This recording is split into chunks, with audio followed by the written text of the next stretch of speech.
More roads were shut down today for the APEC conference. And with those closures, some surrounding businesses are really having a hard time with all the barriers and extra security measures. Our Lezla Gooden spoke with them to see how they're adjusting to all of this.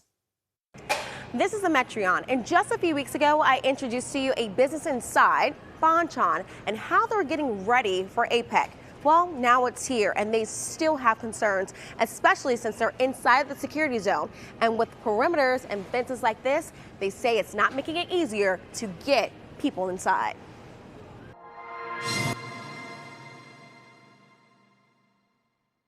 The city and people were saying that it'll only be 3 days, that the perimeter fence is going to go up the 14th, and it actually went up on Thursday, November 10th, right? And so it's not just 3 days. So from November 10th through November 18th, and it's probably going to be disruptive through the 19th, that's 10 days.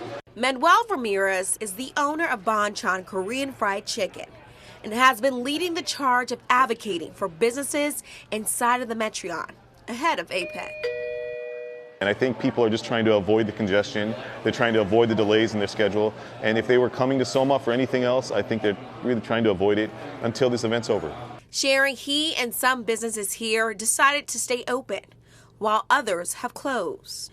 We spoke with the Yerba Buena Community Benefit District, which is a nonprofit dedicated to improving this neighborhood in downtown, about these concerns. Business owners know we're lockstep with them, us and the city, and we're working with them to really find solutions. You know, some small solutions have been put in place. But we were able to get a small program that supports the businesses here at the Metreon and links us with 1,200 meals to these volunteers. And there are $20 and $10 gift cards that have been purchased by the city, that will be purchased by the city for the businesses here at the Metreon, and they're going to be distributed to the volunteers as an appreciation gift.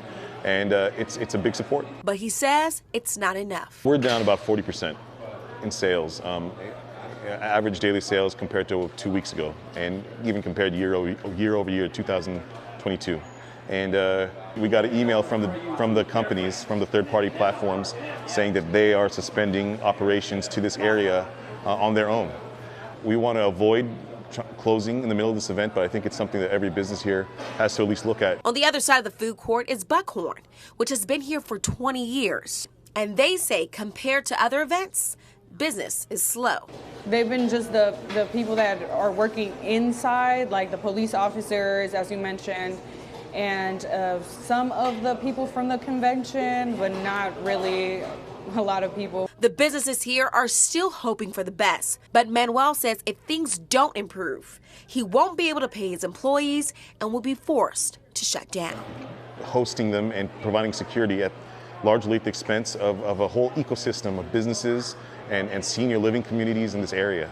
So, while the hope is it brings future investment from foreign companies and foreign governments, the real question is, will the small businesses that have tried to survive the pandemic in Soma, will we be alive to see it? The businesses tell me that only time will tell to really see if APEC is going to have a positive impact on them.